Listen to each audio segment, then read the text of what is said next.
I got a bit of a COVID cough as well, so you have to bear with me, all right?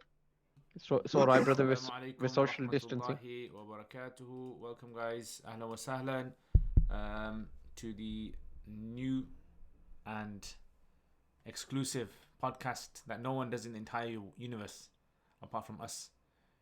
Yeah. By the way, Dun, guys, dun, yeah, look, dun. let me say something here. Yeah, no offense, Naveed, no offense, Altaf, yeah, but you guys laugh too much. I am the serious one in this podcast here. And there's been complaints about your guys' laughter, continuous laughter, which has been, disrupting my sort of like interjections. So if you two brothers can please, you know what I'm Not saying? be so immature. What's up? What's up? That reminds me of a story once when I was in Pakistan. Did you actually get a complaint? Yeah, there was a few people that contacted me and said that maybe the laughter not laughter is good, but maybe like medicine, it's now and again. Were these people from a particular part of the world? That's quite deep, It man. was a legit thing. It was a legit thing, and I just thought, you know what, we're all adults here, and we all got to be able to take comments. So I take comments, you guys take comments. Yeah, I take one for the team, you take one for the team as well. Chalo, no jokes from me today. Apart from, Why are you taking it to apart heart, bro? from, No. Tell us the We're just name gonna of the look at barber. this today. just tell us the name of the barber postcode. Send us the location. Haram haircut. All right, Go guys. on. So, guys, can you guys hear? YouTube subscribers, can you guys hear? Is the sound working properly? Just I'll take put it- that joke back, by the way, because I said I'm not going to joke, so I retract that statement. Actually, you got a few white hairs there, bro. A few. Was that a fade? Is that a fading? There's loads of white hair. Allah, bro, wisdom. The wisdom kicking in, man. When you get to 40, let me tell you something here. Because I'm the closest to 40 here to everyone. When you get to 40, listen now, yeah? When I was in Pakistan, and I got to 40, Can you not joke around so much, please, Mufti Saab? yeah, No. They said Mufti Saab can laugh, but we I can't can. laugh. Oh, sorry. Only the Muftis. When the Mufti laughs, it's religious laughter, of course. Yeah, of course. And I bet you those comments came from his YouTube page. Yeah, YouTube page, my brother. Yeah, so guys on YouTube, if you guys can hear the sounds working, we're gonna start now. So, alhamdulillah, today we've got brother Omar.rashid with us. Yeah. Before I tell you that he supports Chelsea, right, and anyone who wants to kind of like just mention a few comments about that, you're all welcome to, inshallah. But brother Rashid is into HR. If you don't know what HR is, it's not something that you get done over for, right, and you go prison for a few years. HR is human resources, yeah? Okay, you explain to us, what is this? What is HR? Introduce yourself. How did you get into it? How did I get into HR? Yeah, Okay, so I actually went to uni to be an accountant. That's, typical Asian family, and you have to choose. My dad was like, certain professionals you be. So I was good at maths. My dad goes, go uni, go be an accountant. And the first year, the teaching was just really, really boring. I think the lecturer himself was probably bored of being an accountant and teaching accountancy. So it was only in my last year of my degree, I just did a HR module, and I just found it fascinating. And the lecturer there, she was obviously more energetic, more passionate about it. And then that was something that I just enjoyed. So I got into HR from there, and then went back to How different is accounting from HR? Well, accounting, HR, Ustaji, HR, it looks at the people within an organization, people, processes, policies, etc. Do you know what I mean? Everything from your recruitment, your development of your staff, all the way to termination, your accounts, without, being too stereotypical, you're just looking at numbers and figures and finances. So it's quite very niche or specialist in that respect, whereas I'd say HR is much more variety, because it talks about people. It's about people, isn't it? And we all know people in the world are very, very different, very unique, and they show that in the workplace as well with some of their behaviors and attitudes and things like that. So alhamdulillah, I find it very, very interesting. It's not a profession that's very well known for Muslims and especially guys to kind of get into it. It is pretty much a female sort of orientated profession, but alhamdulillah, I enjoy it. It's good, keeps me busy, keeps me entertained. Alhamdulillah, alhamdulillah. So, what would you say? What's the kind of importance of organizations, having good HR? So ultimately, there's a lot of employment law around HR. So if you get that wrong, then obviously it's going to cost money for organizations.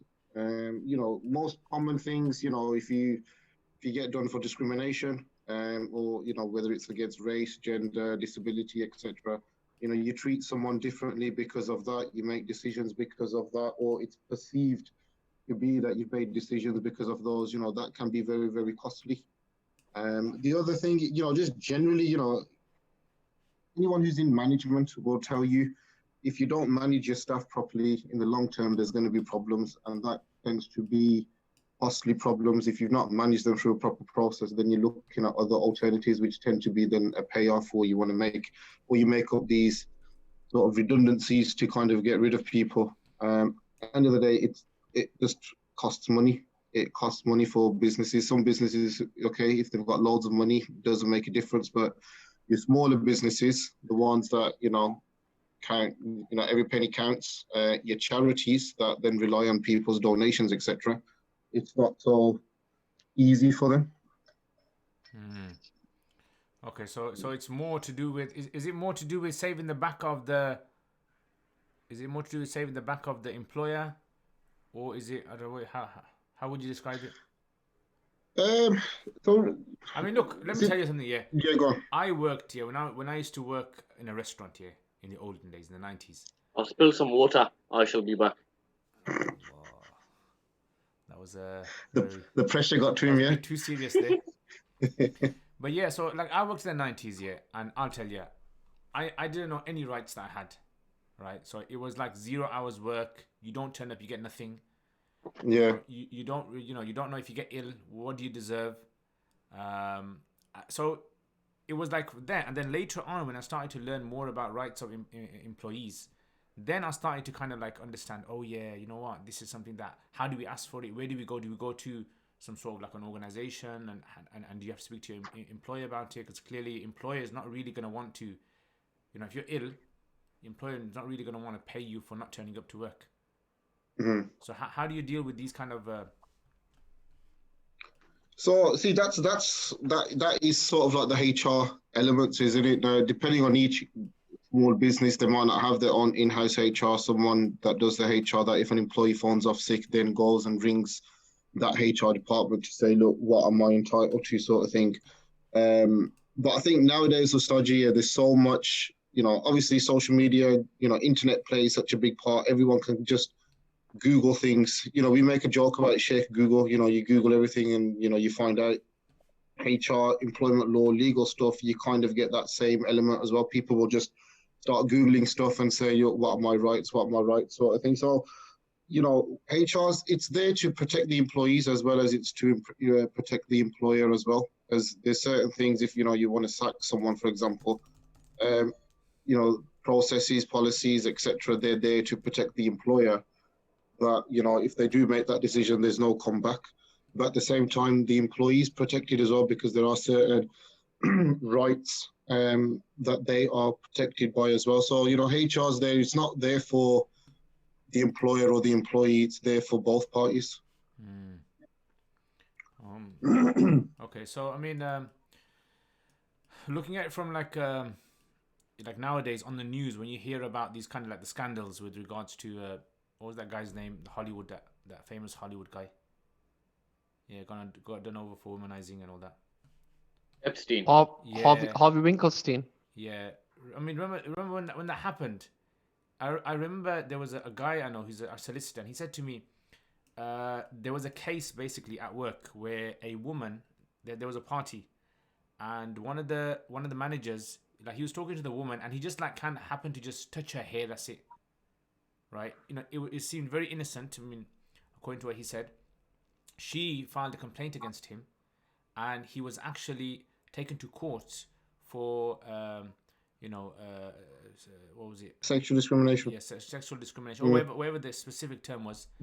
And it was dismissed in the court, but for about 1 or 2 weeks, this guy went through hell. Like, he got this negative publicity. I think he lost his job or something, or whatever happened.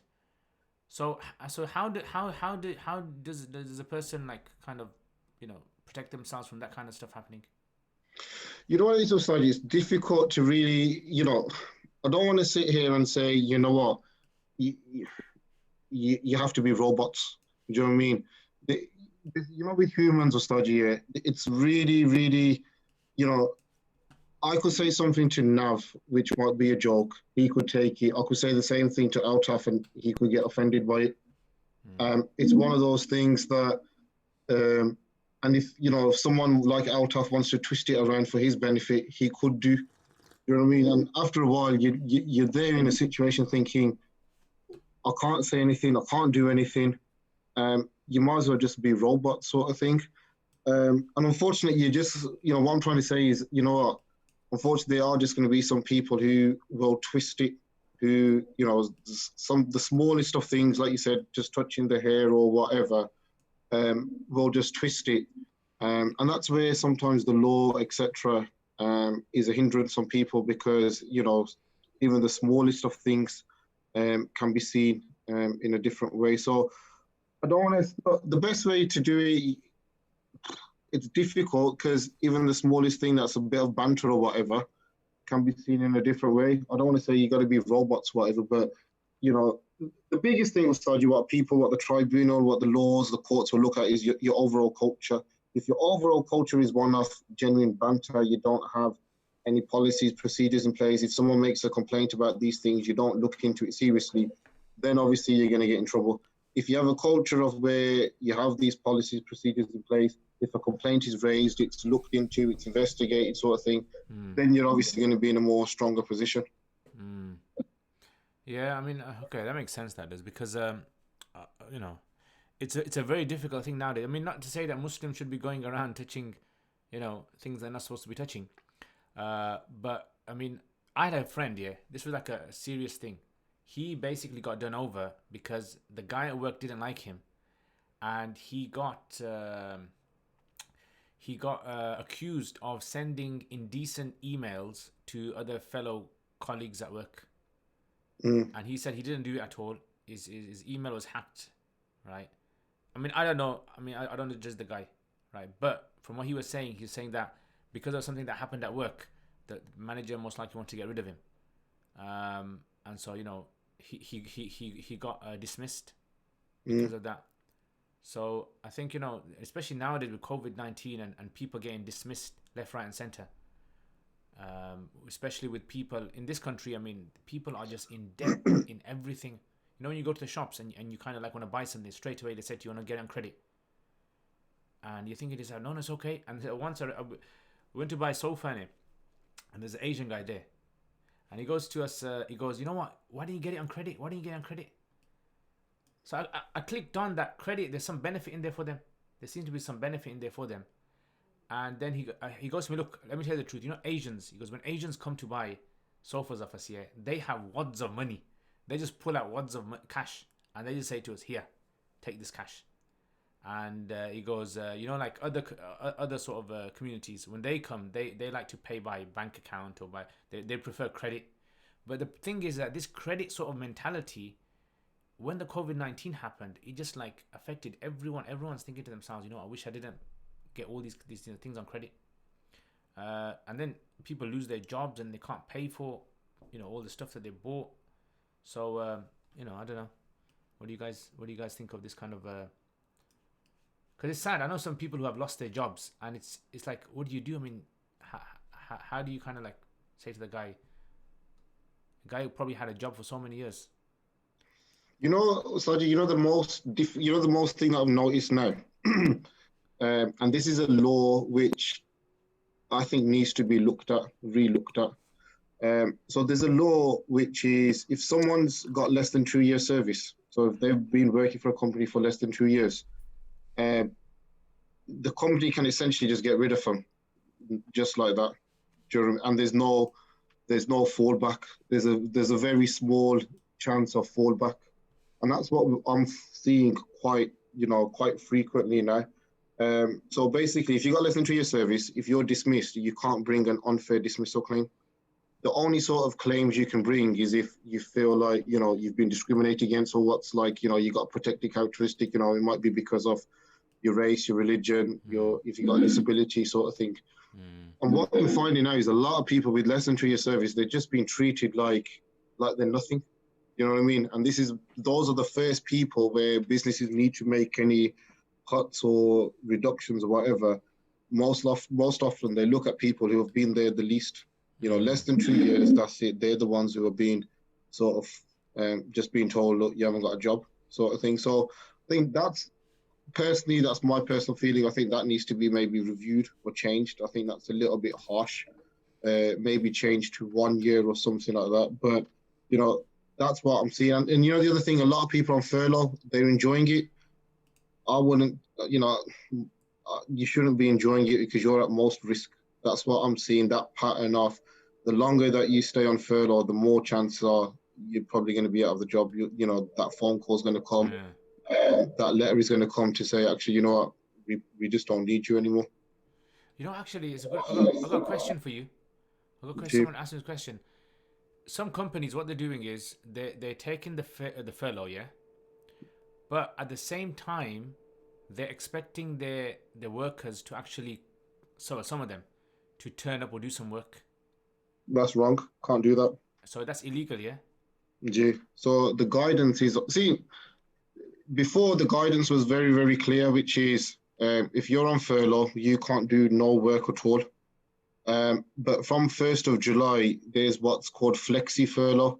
So if, for example, for you, as an example, you work Monday to Friday full time, yeah? Yeah. What they can do now is say to you, okay, Ustaji, we need you to come and work Monday, Tuesday. So you can come in and work Monday, Tuesday, get paid. But then Wednesday, Thursday, Friday, you can be on furlough.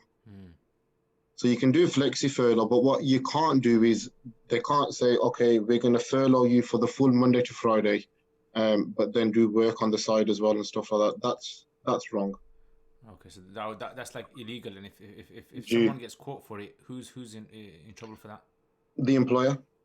Okay, all right. If someone's on furlough, can they do a side job, nothing to do with the business, the company? Yeah, if they get permission from their manager, their company, then yeah, they can. So, for example, if Naveed's on furlough, but Pack Supermarket say, come and work for us, and the company say, yeah, that's fine, then he can go. Not to say that we get sponsored by Pack Supermarket. Or any other supermarket. If you do want to sponsor us, Pack Supermarket. Yeah. Okay, interesting. I mean, these kind of things, a lot of us don't know about this, and I think it's very important to people at least know their rights. Generally, what tends to happen is in this country, a lot of like people who are second generation Asians, third generation Asians, you see them, dealing differently with sort of like these kind of, government authorities or the government sort of like offices.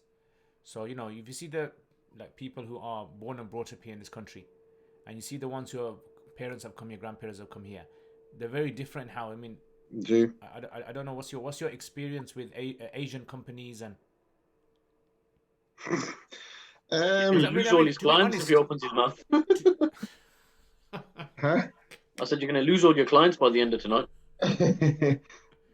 I think there is that old stereotype which is there that Asians, if they can cut corners, if they can get away with stuff, they'll do it up until the stage when it's a little bit too late.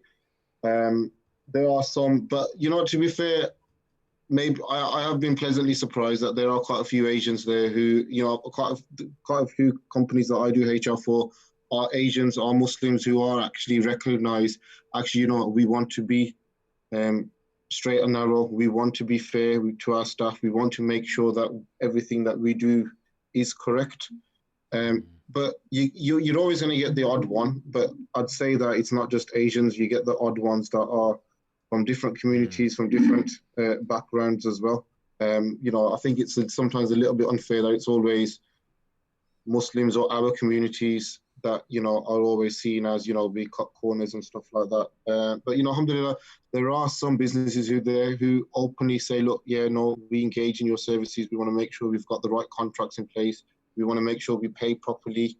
If they're off sick and they have sick pay, there's holidays, we give them holiday pay. So all of that they do recognize it, and they do adhere to it as well, which is good. Okay, interesting. Yeah, I mean, yeah, I guess so. I guess it's probably just stereotype, innit, that a lot of us have. Another thing is like this. I'm just saying. I'm asking you questions today, yeah, because I got a lot of questions on my mind. So, for example, like, be honest. What's your experience with, for example, Islamic institutes in this sort of like area? Yeah. Okay. There's definitely some gaps in respect to paperwork. There's definitely some gaps in mismanagement of staff, and then they realize actually now they're in a bit of trouble. But then at the same time, I think there is an element of they're expecting some goodwill from their staff, and I think that comes down to because we are an Islamic institute or because we are all Muslims, and you know what I mean. There is that element of if we pay you a little bit less, or we pay you a little bit late, or we're just going to pay you the minimum because we're a charity, we're an Islamic sort of thing. There is an element of that as well. Some of it probably legitimate, that they like, look, without naming names, there's a madrasa that's outside of Birmingham that I look after. They're now going through quite a lot of hardship because they didn't have their system set up in place for classrooms to go online. I know some Islamic institutes, my daughter's mosque, for example, they kind of adapted and went online. The madrasa classes went online, but there's a few madrasas out there who couldn't adapt to that for whatever reason. And now they obviously feel the pain. The other biggest thing that I've noticed is fees. They don't have systems in place to make sure fees are always up to date. They rely on that simple cash in hand, come and pay on the door, come to the office and pay. Where I'm always an advocate of they should have a direct debit sort of form of setup, because a lot of the madrasas now are struggling because fees are out of date. And then they have that argument of, well, we can't get in touch with the parents, and now the parents are saying we've lost our job, we can't pay the fees, or inshallah we'll pay the fees soon, or there's a delay in the fees, but it has an impact on the madrasa there and there because they've got obviously their bills to pay. So I think there's mismanagement in that respect that I think our mosques, our madrasas, our institutes, they need to be a bit more savvy. Maybe they do need to look at investing in technology, in processes that, if something similar like this happens again, that they're in a better place. They're talking about a potential second wave or whatever. My question to these madrasas are, if this happens again, what have you learned from here? What have you adapted and changed to make sure that, you're impacted minimally? Saying that, this a friend of mine, he was telling me, in India, the madrasas have been hit very bad. Because what madrasas have always been relying on is the Ramadan collection. So the Ramadan collection has been like their lifeline for like decades. And Muslims in Ramadan, mashallah, are generally very generous. And because of this year, COVID-19, people were unable to access the generosity of the Muslims. And what's happened is, like, whole loads of madrasas have had to put their staff, redundant. Made the staff redundant. And now what's happened is that they've actually got together and decided that we need a plan in place. Like these teachers who have been kicked out basically are saying we need a plan in place to be able to secure our jobs in the future if this happens again, right? Because most of them are living because like you said, and I know this because of my experience in madrasas, that a lot of the times what happens is fees are very low, and and paying the staff is very minimal. And you're right, definitely one of the factors is because it's very Islamic, and then it's kind of like you expect the other person, the Muslim, to have this sort of like higher moral ground when it comes to fees. You just rather than you asking for a high fee. I mean, it's like a strange thing in this country where you ask for a bonus, you ask for a pay rise, and when it comes to like Islamic organizations, it'll be like, ask for a pay rise. What's this, bro? What's a pay rise? You know what I'm saying? Did any Sahaba ask for a pay rise? It'll be that kind of mentality. And then, it kind of like when this kind of thing hits, you realize, look, these guys in the West have got the whole organization thing to the T. They know in today's times how to have an organization and how to have everything nailed, right? To, exact every little point policy. And I know for a fact, a lot of these, like in the UK, for example, a few years ago, remember when Ofsted were about to intervene in maktabs? Hardly any maktabs had a policy system. No one knew a policy. Right? And as soon as now Ofsted saying we're gonna intervene, it was like, what should we do now? And there was like these 3 or 4 guys in Birmingham who like had some experience in policy making and or these other schools, working with schools. So they had to scramble them, make these emergency meetings, and it was like all Molanas with big beards and appas with hijabs and niqabs and all like trying to learn all these kind of like basic kind of things, first aid, right? We need a first aid person, we need this, we need that, right? And I mean, if BBC done a report on it, you can imagine how strange it will look to the wider community. That look, these guys. So that's because, Mufsab, do you think that's because like madrasas and scholars don't understand how organizations are run, because all it is that they're teachers. They're not actually trained or understand how to run an organization, and because they don't know that, they don't respect or they don't have an appreciation for different skill sets that they actually need to run the organization. Oh, definitely. But not only that, Altaf, what I would say is, the health and safety part, that was the most scariest part, because my father, he kind of like qualifies these buildings when it comes to electric health and safety and fire alarm systems. So he said to me, he goes, you know what, a lot of these masjids, when this was happening, he goes, are contacting him and he will do it free of charge for them. And he was, you know what, the sad thing is, if a fire broke out in some of these mosques and maktabs, they don't have any system for fire exits, right? They've got nothing, and kids could, and tomorrow something could happen and a whole bunch of kids unfortunately could be injured or something bad could happen. And then people are going to turn around and say, oh, how come these guys didn't have anything in place? See, Altaf, to your point that, yes, there are teachers and that's all they know. But then another, whether you want to call it a failing of the madrasa or whatever, is then there's a reluctance for them to then go to the people who are specialists in those areas, whether they outsource it, whether they get someone just to do a consultancy piece or even employ someone to do it. There's a reluctancy to do that. And then there's that, I don't want to say, then there's a little bit of a guilt to then go to that person to say, look, we're a madrasa, you're a Muslim, we're a Muslim charity or whatever. Can you sort us out? Can you do us a freebie? Can you? And then when you get into that relationship, then the person who's doing it for free probably doesn't do it wholeheartedly. Probably it's not priority sort of thing. And it has a knock-on effect when really what should happen is... And you can't... Oops. Sorry, I think you can't even... Tough, your voice is gone. Sorry, you can't even change your pricing structure for all of these things. So if you look at it like this, right, that the mosque is set up on the basis that we need to charge the minimum amount, right? That's the premise of the madrasa. The madrasa is we're going to have as many children as possible and we're going to charge as little as possible. That's how the business model is developed. There's no real business model there.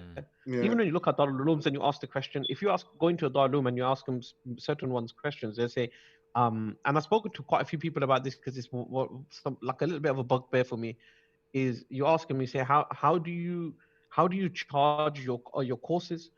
And they always say, oh, we charge the minimum possible. And it's like, that doesn't even make sense. And it's like, have you designed a course, the most ideal course that you want to teach? Are you happy with it? Because you are the ustad, you're the teacher. Are you happy with this course? Does it hit all the objectives and the outcomes you want? They're like, no, we wish we could do more. Okay, so cost it up, right? Design the course, cost it up, and see what the costing is, and then offer that out to the students. And if more and more madrasas and places do that, you will see, a rise in standards. And for those students that can't afford it, well, we have systems in place within our religion that caters for that. See, And I think that sometimes you have to flip it on its head, and you have to really kind of look at it from that perspective. Is education is the most important part. So is this the ideal course for these students in this moment in time? I always kind of like start that way around, as opposed to starting with, oh, what's the base minimum we can charge and how many ustads can we get in, and we can't get that person in because he's going to charge £250 a session or £150 a session. We can't call him in to do a one-off session. We have to slide underneath as much as we can and rely on goodwill. And there's barakah in that, that whole, I don't know, that it seems like a myth to me. That it's created like that, and so you can never change the situation. You can't agitate it because nobody's willing to do it, and nobody's willing to flip it and say, actually, this is what a course looks like. It's going to cost you, £3.5 grand a year or £4.5 grand a year. It's going to cost you to do this course properly over 6 years, and by the end of it, you'll get XYZ, XYZ, XYZ. Then it's for the student to decide whether they can pay, or the parents to decide whether they can pay. And if they can't pay, well, we have a structure in place to look after those people that can't afford courses. But you're not going to change anything, the model of the business, because at the end of the day, it works on a business. There's income and there's outgoings, right? You can only do with the infrastructure what you can do based upon goodwill and volunteers, right? That you kind of like, vampires suck all the energy and all the freebies out of them and then toss them to the side once they're done. So if that's your business model, it's not going to work.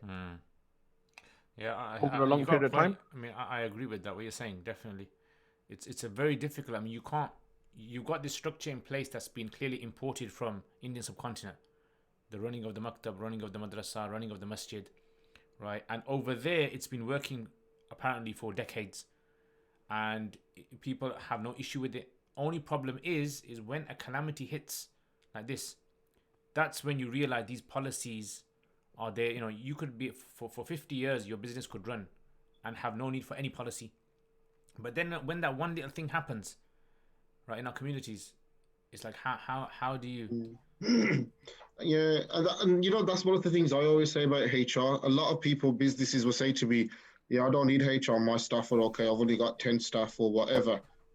I always say all it takes is one member of staff. That's all it takes. You might have 100 staff, you don't need all 100 to kick off for you to then do it. All it takes is just that one mistake you make, one little thing you might do wrong, that one staff member kicks off or whatever, or you've said something wrong, or you've not treated them differently or whatever. That's all it takes. That's all it takes. There's somebody on YouTube just commented. Sorry, I think I've got an echo. Somebody on YouTube just commented and said that even if you charged £3.5 grand a course, and that worked really well, and it was 21 grand over 6 years, you can't have a £5 an hour maktab job that waits for somebody at the end of it. So you can't do this amazing 6-year course, and then the only things that a person can do is become a maktab teacher or be employed by Her Majesty. Because all the good imams tend to become chaplains or work in the prison service. Yeah, that's a fair point. That's a fair point as well. Yeah. So I mean, okay. What's your thought on this stuff?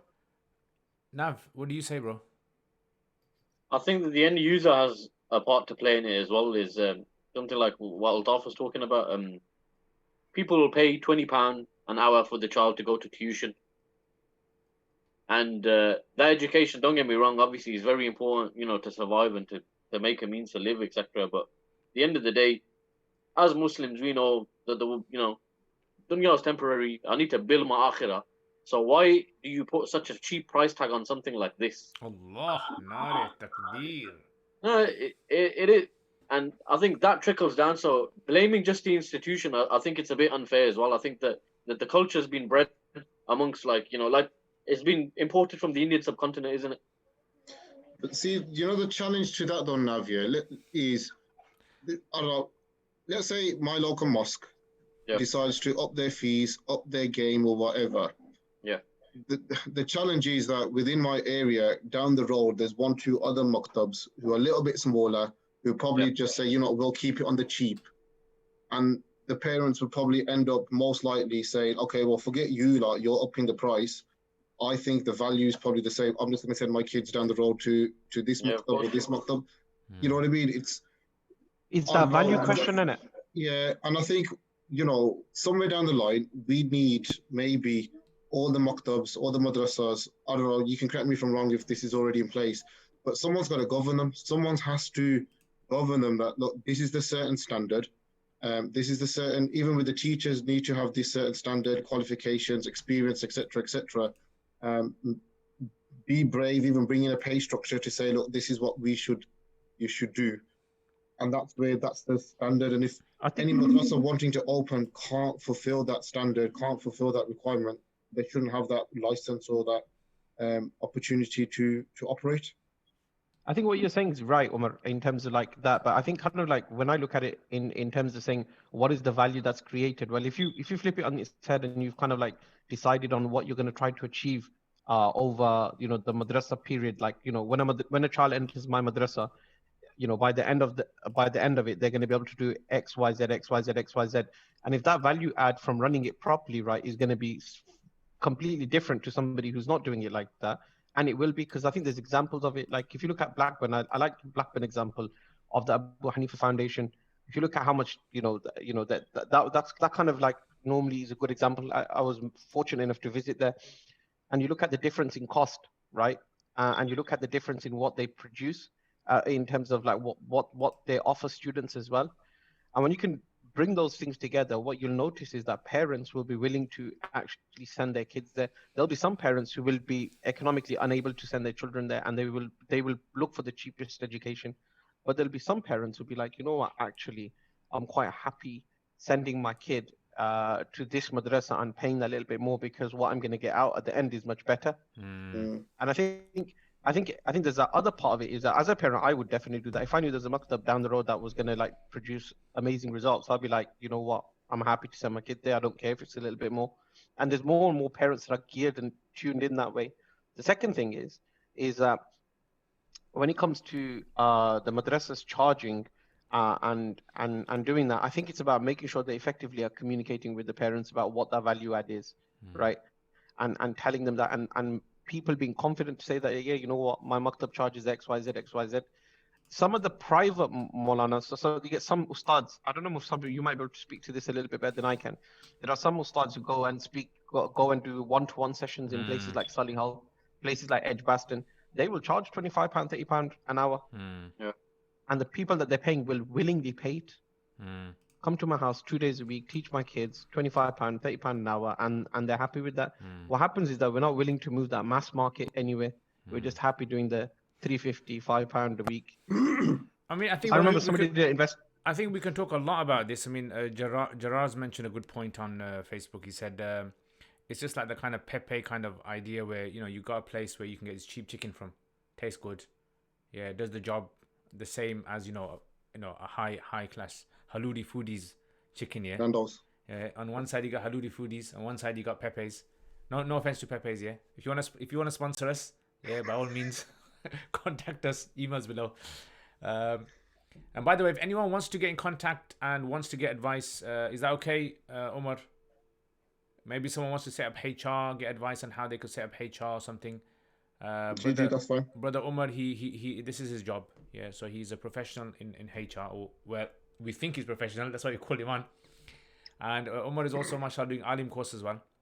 So alhamdulillah, he's got understanding of how Islamic institutions are set up and run, and he also understands how other organizations work as well. So this is why he can help a lot, and that's why I'm being very frank with him in some of these questions, because he knows where we're coming from. But I think it boils down to the issue of how do we balance everything, because we can't just kind of bring a new model for everyone and say, right, everyone's got to follow this, because it's just not going to happen. And we are going to try to slowly tweak up all the other. I mean, there are lots of places, mashallah, excellent job, but you still have that problem where if a COVID-19 issue hits, it's like how are they now going to deal with this problem, whether it's a maktab, whether it's a masjid, even like a masjid. First time, I never imagined a masjid would be in a situation where there's no one to fund it, because I never imagined that the funding is purely dependent upon the Jummah attendees, right? And now it's like you had these kind of like strange things online. You probably saw those masjid quizzes, what was it, competitions, where you collect as much as you can for your masjid, and then they get this kind of like prize or something, and then people asking scholars, is this jaiz, is this not jaiz? So okay, See, yeah, be interested. So, like you said, with the madrasas, are they prepared? Are they prepared for another, let's say, another COVID-19? It'll just be interested to see, have they changed their tact on? Okay, we're raising money. What are you raising money for? Is it another extension? Is it for the extension of the car park? Is it new carpet? Or are they asking for more money to maybe have a better infrastructure, a bit better IT, a bit better technology, that if something worse happens, we go online? Or they might even just say, okay, you know what? There may be some parents who might be hesitant to still send their children to madrasa. Do we do the best of both options? Do we have face-to-face, but then we can also cater for online as well? These are the sort of things I'm hoping madrasas are thinking about, maybe investing in or maybe looking in, rather than going back to the old school of, okay, you know what, everything's back to normal now. We need a bigger car park. We're looking to buy the house next door to knock it down so that we can then extend, sort of thing. Do you know what I mean? I don't know. Be interesting to see. Yeah, I think that's something we need to kind of like seriously think about. Okay, so okay. I got a question for you, Omar. Sorry, Mustafa. I got a question for Omar. Omar, like in terms of like around COVID at this moment in time, what are the levels of redundancies or the people asking for support or help at this moment in time? Are you seeing that grow?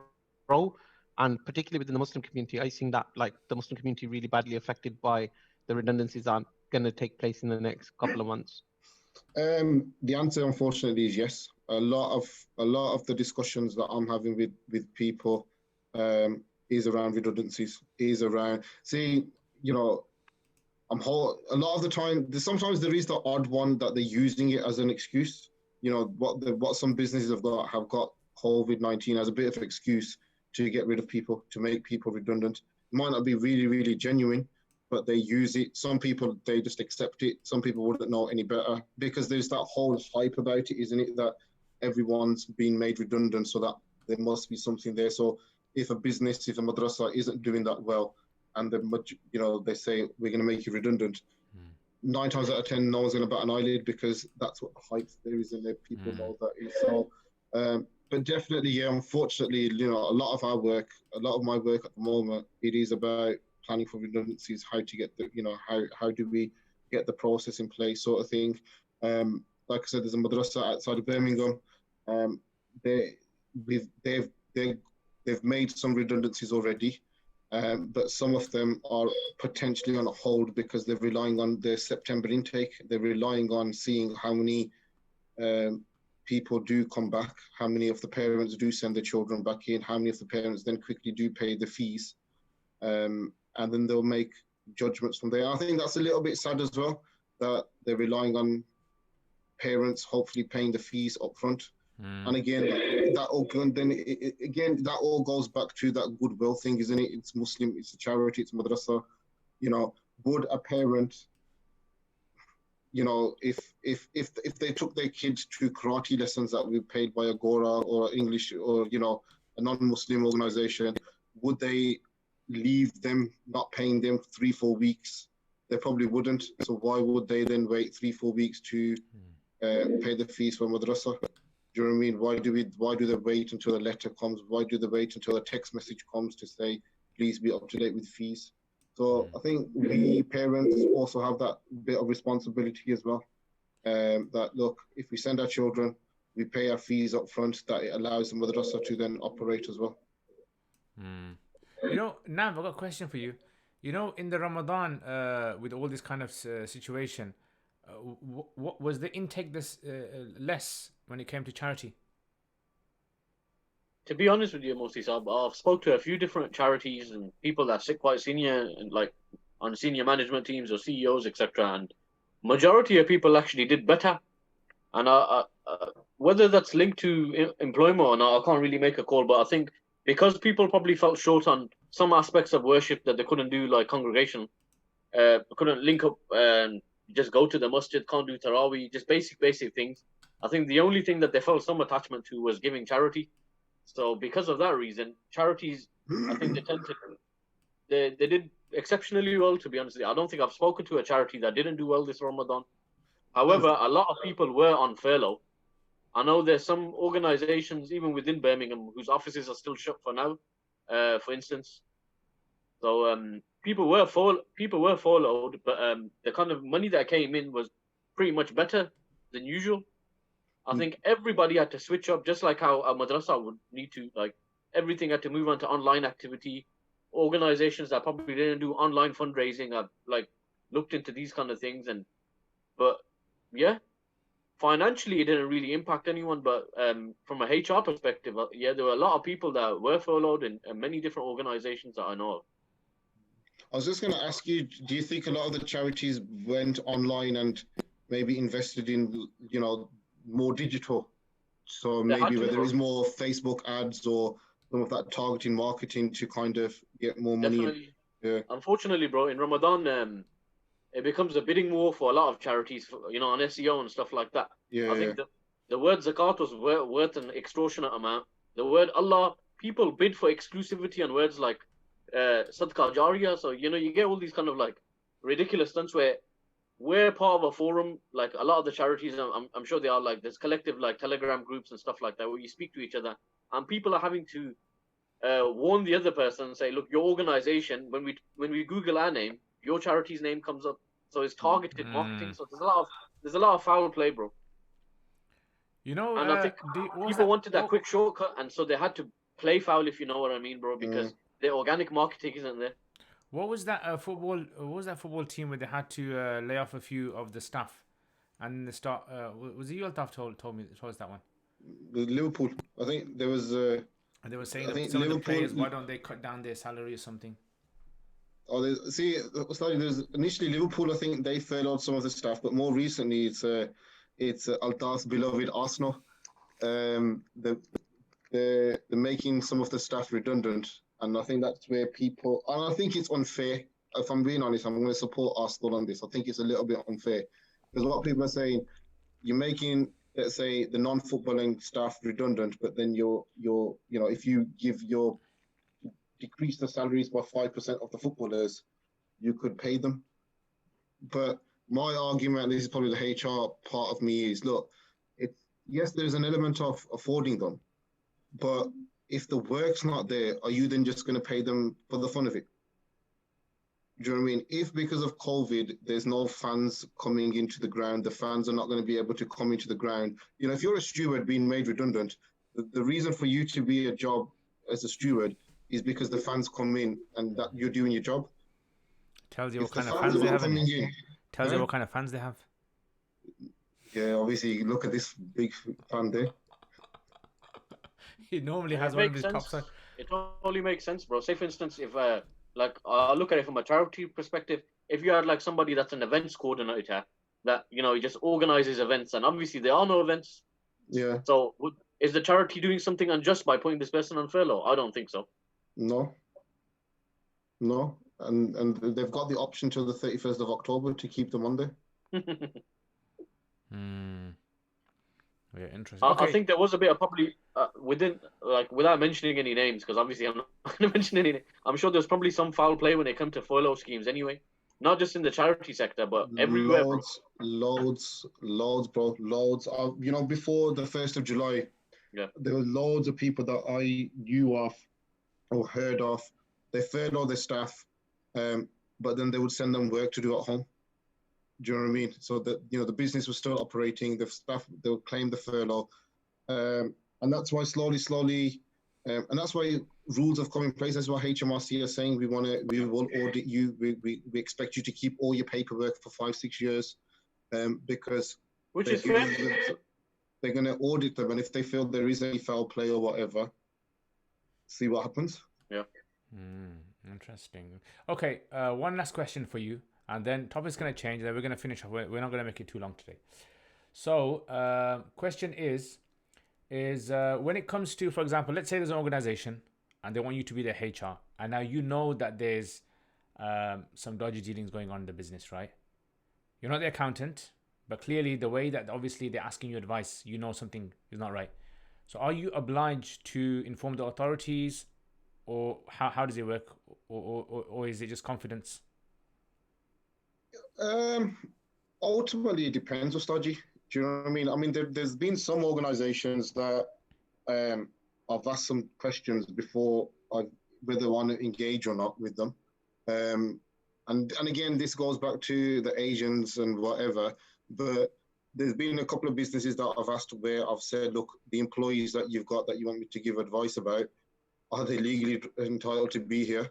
They're not hiding away from the system. And secondly, are you paying the minimum wage at least, or you're not paying?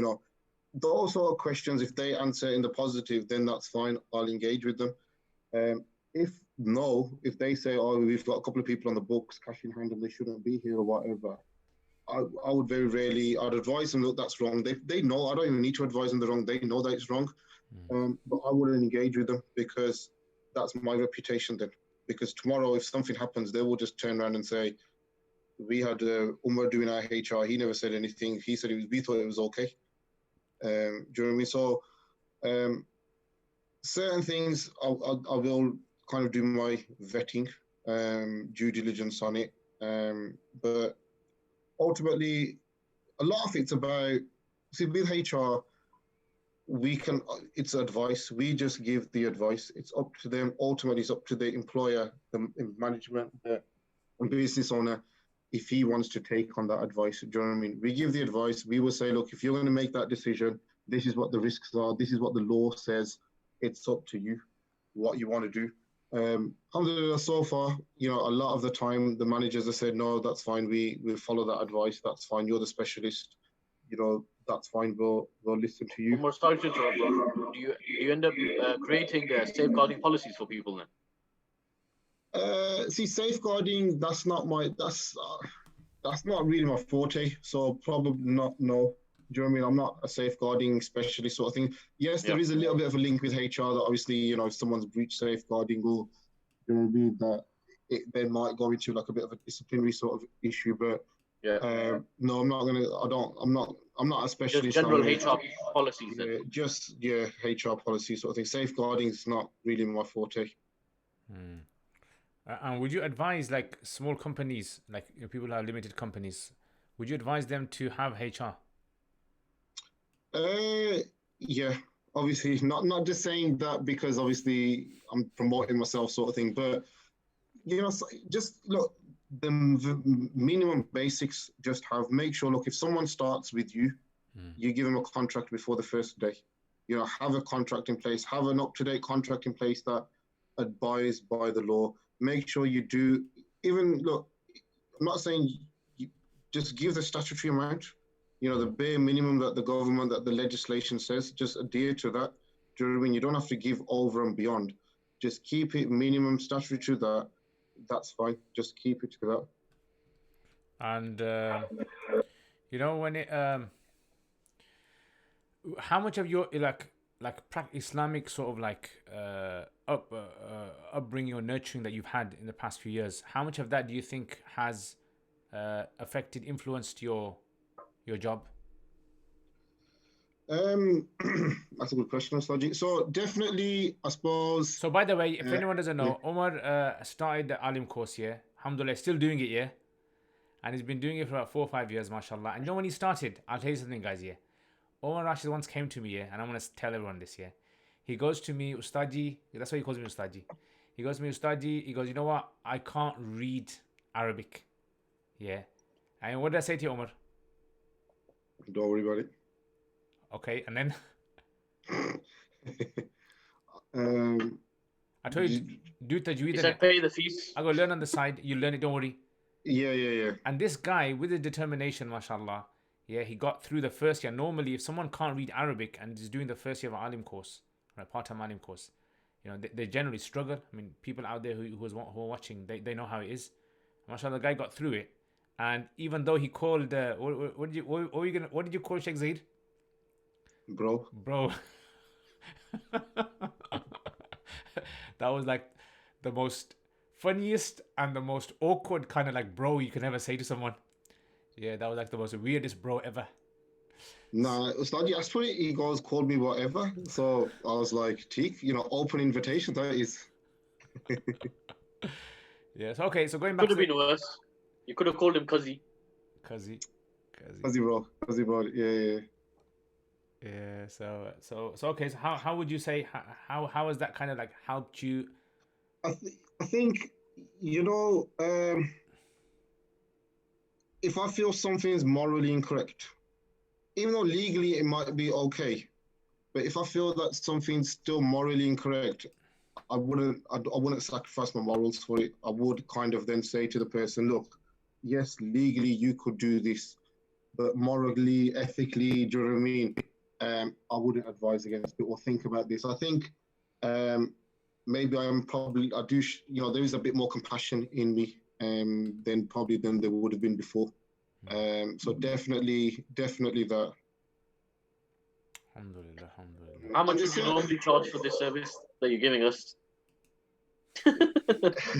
Oh, actually, something I learned from Umar, yeah, was business Oh, sorry, networking. that was a joke. Sorry, Business sorry. networking. I had no clue that there's something called business networking, and people wake up early in the morning. I'm not gonna say that cliche one that you're ready to get up early for work, but you're not ready to get up for Fajr. Yeah, that one of Naveed's couplets. That's not mine. Exactly. I'll let Oh people yeah, enjoy the that's heat as well. I haven't that's told You them right. said hell that it's hot. one. You stay up all night, talk about the people of Badr, but then something That one, about yeah, Fajr. that's a lie. Spoke as if you fought at Badr but didn't get up to pray Fajr. That's what I say. Allah.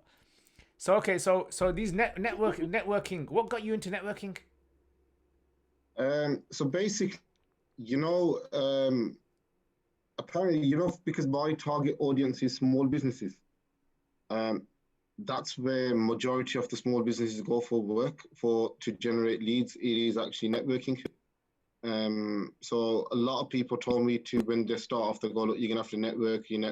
You can't just solely rely on. And at the start, I probably didn't have the budget just to say, okay, I'm going to do Facebook ads or Google SEO and all of that sort of stuff. So I just got into business network. And you know what, Saji, and that's the other thing with, being on the Alim course sort of thing. Okay, I don't want to sound a bit contradictory or whatever, but look, with networking, obviously, and we've had these conversations as well, a lot of free mixing, a lot of events where there's alcohol and stuff like that, certain venues that the networking would be in.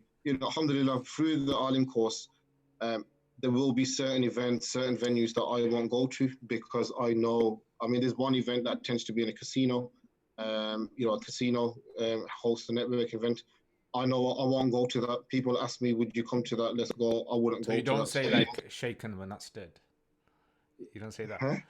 No. Never mind. Forget that one. Yeah. So there's certain things like that, obviously, and I think networking. It has its positives, it has its negatives as well because it is what it is. But you see, a lot of networking, a lot of free mixing, a lot of the difficulty I find, but slowly, I'm educating people.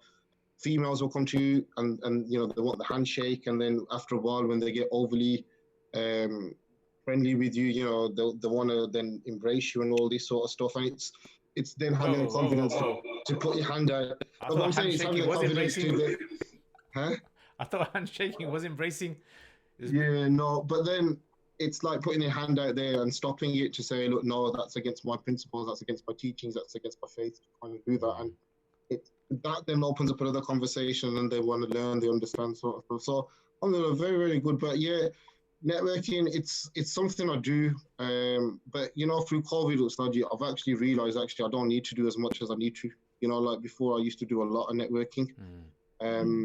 Now I've reflected to think, actually, when we do go back to normal, I don't think I'm going to do as much networking as I did before. Because I just, I've tried it, I've seen it, I've seen what value there is. Now it's being a bit more slicker, it's being a bit more selective, it's being a bit more about actually what is going to be beneficial not just turning up everywhere thinking that you have to be everywhere to get business sort of thing. You can be a bit more selective sort of thing. So that's something I've reflected on. So that's something I'm going to be looking to do as well. Altaf, remember our networking days, brother? Great fun, isn't it? What? So do you guys same thing you guys do? Is it networking with the all organizations, or is it just Yeah, I'm sure. Nav, did you come? You was at one event with me as well, wasn't you? Yeah. Was it? Yeah. We had to do, when I was at a particular organization, part of the role was to try and engage people that fit a particular bracket, and these people tend to go to these kind of networking events. So that was one of the strategic you know what, marketing Ustaji, ideas. you know, Ustaji, you know, a lot of these mainstream Islamic charities, a lot of their fundraisers are out there networking as well. Okay. So they don't wholly just rely on, you know, online or events and stuff like that. You know, I've seen very few online, I've seen very few, you know, quite a few mainstream Islamic charities and their fundraisers, you know, brothers with big beards, mashallah, sort of stuff. They're out there, they're networking because they know that that's. I like you say brothers with big beards. 20%. You could have said brothers 20% with beards. of your donors. 20% of your donors normally bring in 80% of your cash. And that's why you always go after the big money. You always go after the big money. So that's why, like, your online stuff is you're funneling, like, you know, hundreds, but your networking is where you chase your, you know, your thousands or your tens of thousands, because that's where that happens. Is that that's a different ask. You don't do that online. The online stuff, you know, the donor will see your online stuff, but they'll only give based upon a personal relationship, especially when you get to that type of level. So it's all about how have you got the relationships with the guys that, you know, have the major money to give, and will they trust you? Do they like you? And that's why big, you know, when you work in fundraising, we work in philanthropy, at that level, people will normally stick with people as opposed to sticking with organizations. And that's why it becomes like the organization's importance to kind of like push the organization on. Then this whole dilemma that takes place is it the individual that gets the fund money because of their relationship, or is it because that they're advocating a good cause? And you get this massive kind of dilemma taking place.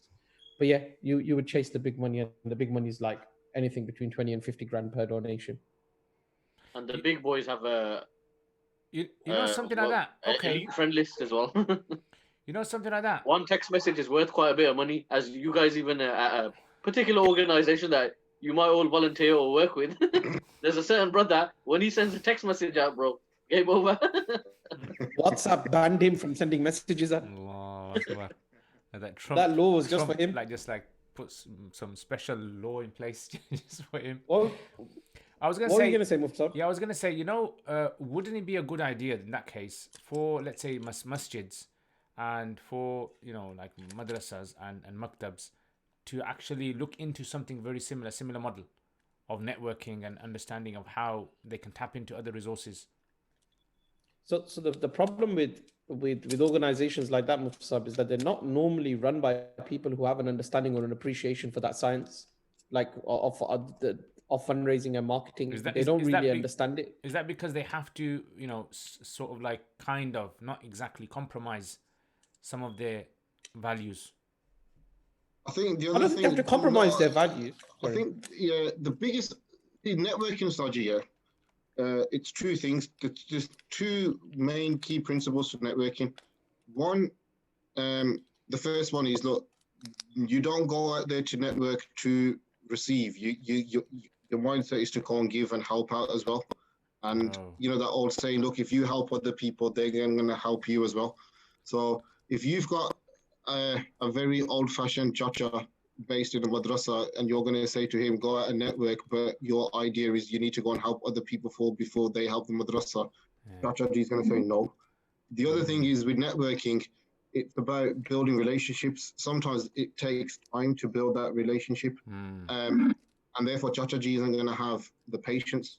Chacha is just going to think, I need to go to an event first time round, second time round, I'm going to meet someone, I'm then expecting him to donate, and if he doesn't, he's just going to say, well, I just wasted my time there, I wasted my time there. So a bit what Altaf said, you know, they need to have that understanding that this is what networking is about. It is a long game. It's similar to SEO. SEO, you're not going to do your SEO and you're going to be on number one Google What's after SEO? 1 week.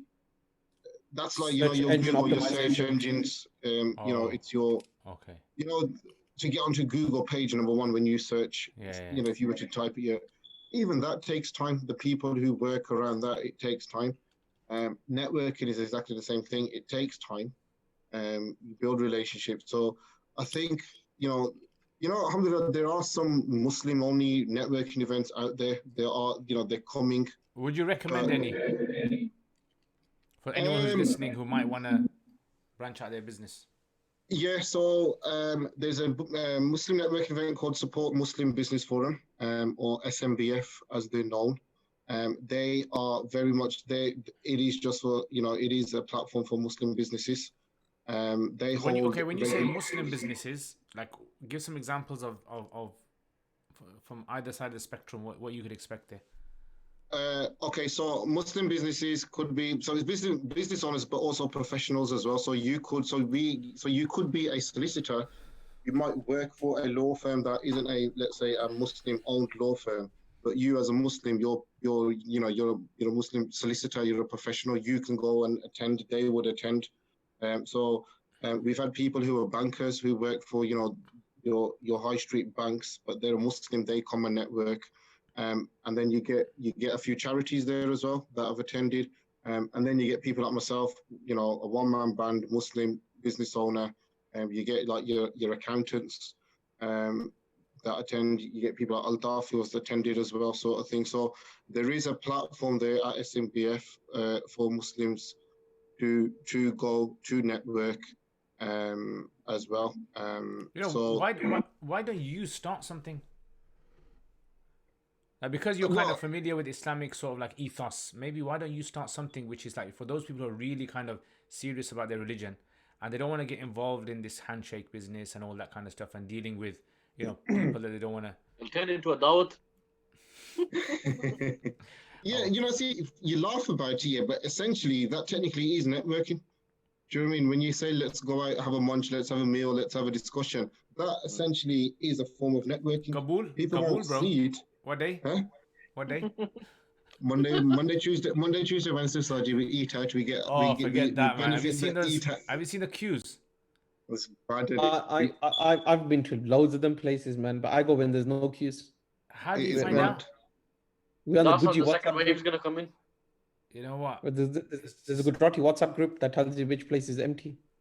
It's so embarrassing when you go there and there's so many people standing outside and you're thinking just for £10. Yeah, you bought your chacha and you bought, your postman from back home and you bought. But Ustad, we make the joke, but actually it's good. I'm happy. It's good for the restaurants. It's good for those businesses. At least they're getting some revenue out of it, sort of thing. As long as the but when they're not doing social distancing and all that stuff. So you don't get it. You don't get COVID in pubs, in restaurants. There's a few places you can't catch COVID. Only in mosques. Fair point. Yeah. So are you working on anything at the moment, or do you think in the future something's in the pipeline? Well, networking wise, I think Ustad, like I said, look, rather than running something all on my own, to be fair, I am partnered with SMBF, with Support Muslim Forum, sort of thing. I think what they're looking to do, the platform that they're providing, I think inshallah that can grow, and I think inshallah that can be, a leading platform, sort of thing. I'm not a massive fan of, okay, someone's done something here, let's rival it or let's do something different. I'm more of, well, if we can collaborate, why not collaborate? Why not make that something a bit bigger? Why not make that something a bit better? And they're the sort of guys who actually value, maybe this is the other thing about madrasas in the future. Maybe there's a new generation that may come on and start running it, that they'll understand that actually collaboration, getting feedback from people and the public, etc., is the way forward, rather than being very much stuck in your own ways and think that actually if it's always been like this, that's it, why change it? Why do we need to adapt? Yeah, good point, bro. All right, so should we wrap it up? Are there any questions? Check them out, and then yeah. Anything else you want to say, Omar? So guys, I put brother Umar's email in the description. Yeah, so anyone wants to contact him, inshallah, he's a good brother. I mean, I can vouch for that, inshallah. Right. Come through me. I'll get a referral fee. Most of the time, unless he goes to a specific takeaway, yeah, unless when he goes to a specific takeaway on Stratford Road, then I can't vouch for him there, right? Because I think I think you got some sort of like partnership, or you got something going on there, bro. The number of times you want me to go there and eat, I don't know, bro. Well, what is this place? It's not on Stratford Road. It's on Stony Lane, ain't it? What is it? Pizza Land? No comment, brother. No comment. No comment. Others are gonna have to start deleting. There are many food establishments on Stony Lane. It's just one of them. Oh, guess what? I'll tell you. You know what? I went to one year. I'm not gonna say the name of the place, but it's in the sky at nighttime. And this place, I went there Sunday, and the lady gave us some cups, and the cup had lipstick on there. Easy. And I called the lady. I go, excuse me, do you know that there's a lipstick on this cup? She goes, yeah, okay, I'll change it. And I think, and this is a place I've seen people on Facebook put it up. This, it's a nice Arab, restaurant. It's a new one that's opened up. It's so nice, and right, it's a new breath of fresh air. And it's like, bloody. Which one is this? You must give us the name now. You're making it sound exciting. Yeah. Is it in Mosley? Mosul Heath? Al-Qamar. Okay. Yeah. Oh. So it's like on Sunday they have just Sunday roast. That's all they have, right? I didn't know that, and trust me, it is very, very bad. It's like very difficult to swallow. You just have to think of the price and think to yourself, you know what? I'm just gonna swallow it. Yeah. Nav, are you gonna leave this podcast now, Nav? I think I'm gonna have to, brother. I've got no involvement in that conversation that just took place. It's a brilliant establishment. Allah put barakah in it. I mean, Idris, sorry, the Mufti Sahib is ranking. Yeah, I wanted to find the website for that. I wanted to leave a thing there. Forget it, man. I can't bother. And it's like they were so rude. Like, not rude, but like no care for the customer. It was like, well, it's a cup. It's like I expected that when I was in Pakistan, when a rat ran under the table or something, or like when the dog came in the restaurant and ran out. You expect that kind of thing over there, but this kind of place, I was thinking, you know what? This is really bad, man. No apologies, no nothing, and so last time I'm going there. No, the owner's really nice, Mufti Sahib. I'm sure if you speak to him, he'll sort you out. Well, the workers, unfortunately, the workers didn't give that impression. So after basically my experience. You want to go to restaurants? Weather amazing. Weather's amazing, mashallah. Yeah, change the subject now, please. Yeah, jazakallah khair. Anyway, so what are you saying, Omar? I was just saying, you want to go to restaurants with that special bleach that they bring out, when they want to clean afterwards. Oh yeah. That's they're doing it now. Have you seen the restaurants now after you eat, like spraying the table and cleaning it? Yeah. Oh, to be fair, I haven't eaten out much, so yeah.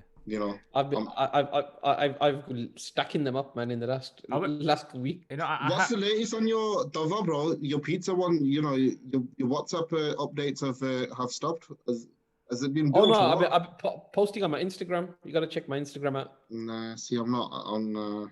Okay, but so is it all set up? When you gonna invite us around for your pizza and stuff? Social distancing, brother. When the masjid's open properly. HR, how much distance do you need to have in the garden? Minimum 1 meter, and it's 1 meter, and it minimum 1 meter plus. 1 meter plus, yeah. We're ready for 1 meter plus. Alhamdulillah. How big is your garden? Online on Facebook. I've been to tons of places at the moment, and you know what? To be honest, some of these I haven't been out before for the last couple of months, and then just recently, with the 50% and the Gujarati blood in me being pulled to these places, some of them have been quite okay, and I think like if you can do it in a safe manner without going crazy, right? You should support some of these smaller places because you know what, nobody else is. And so especially some of these smaller independent places, nobody's really going to support and help them apart from the local community that buy from there. And so, like, there's no point going to Mackey's and getting 50% off, right? I know Mackey's is open, but Small Heath one, they're still going to sell their 7 million fillets a week. Do you have to eat 14 in? million now. Do you have to eat in? You have to eat in, yeah. But you can always, hashtag Gujarati hack, you can always order more food and take it home with you and eat it the next day. Or you could order it, sit down, I can't finish it, take one bite and say, can you pack it for me, please? Yeah, that's it. Just bring it for me and take away back. Pakistani hack there. That's a Lahore. What's the Lahore hack? What's the Lahore hack, bro? We just you say you're eating in. We just eat it, yeah. You just run the establishment. No, they just pay full price anyway. So tip lele. Don't worry, I would have paid that money anyway. Take the rest as a tip. That's the Lahore way, bro. Yeah, alhamdulillah. Yeah, no, it's good. I'm gonna try it. Yeah, I'm gonna try because until the 30th of August, isn't it?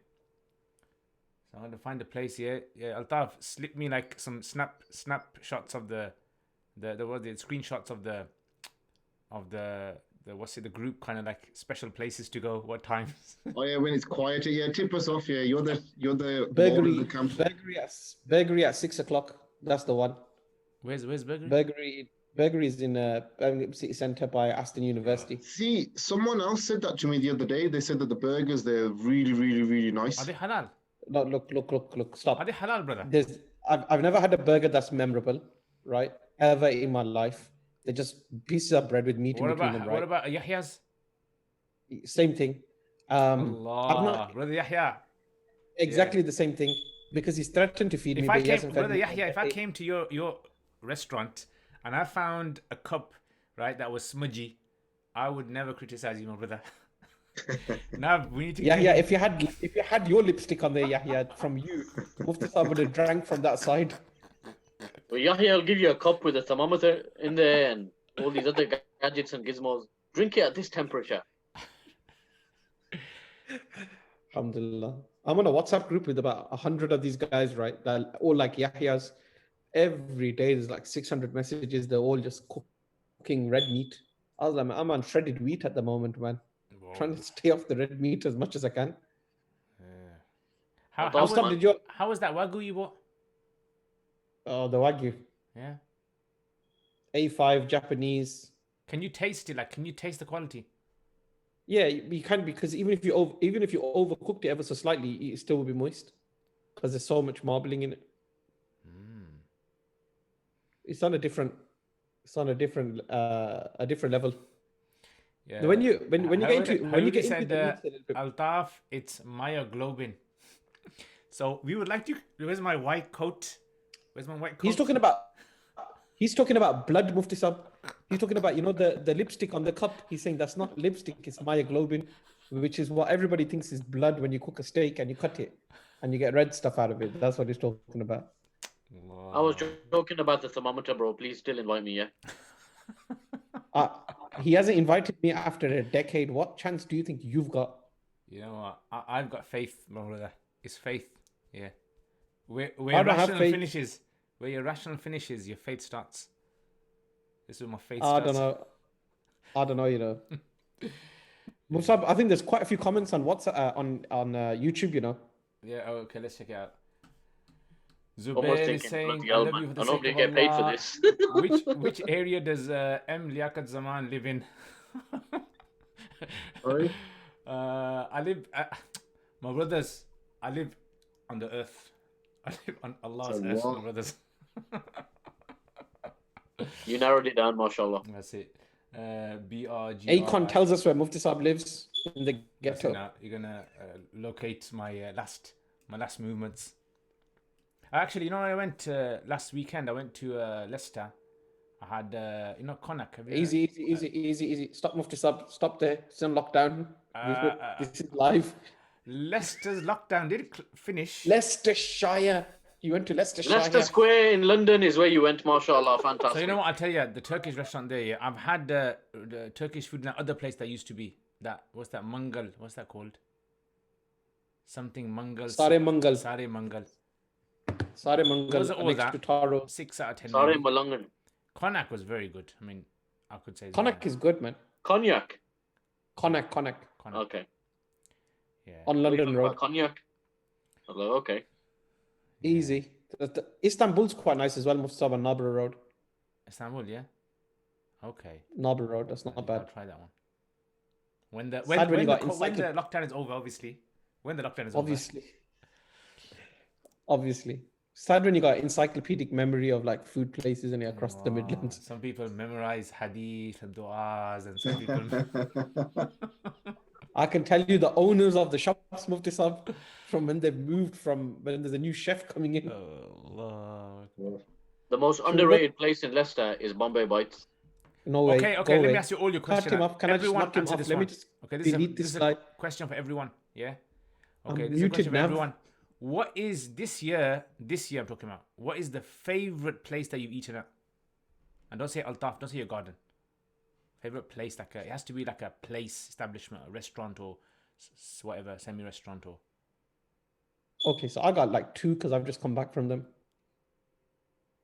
I'm not saying the cheapest So I got or the most expensive. I'm saying like the one that you really think that was very, very nice. See, it can be anything. Okay, you don't have to kind of like try to make yourself, that you like fish and chips with mushy beans, mushy peas, and curry sauce. Yeah, it can be anything. We're accepting anything here. Okay, so I'm gonna go first. So best kebabs in Birmingham. Shine on. Yes, standard. Shainan Kebab. That was the place you're talking about. Come on, yeah. You have to give Shainan the credit he deserves, bro. I tell you, Shainan's a good dal. Ustadi shows the disrespect. Shainan's got good dal. That's all I say. Nah, Shainan, best kebabs in Birmingham. Best kebabs in Birmingham. There you go. Is that what you say? Period. Yeah, period. Best kebabs in Birmingham. Bit chilly. You're done. Ustadi Bana. Mickey Bana. Mickey Bana. Unba. That's the one, isn't it?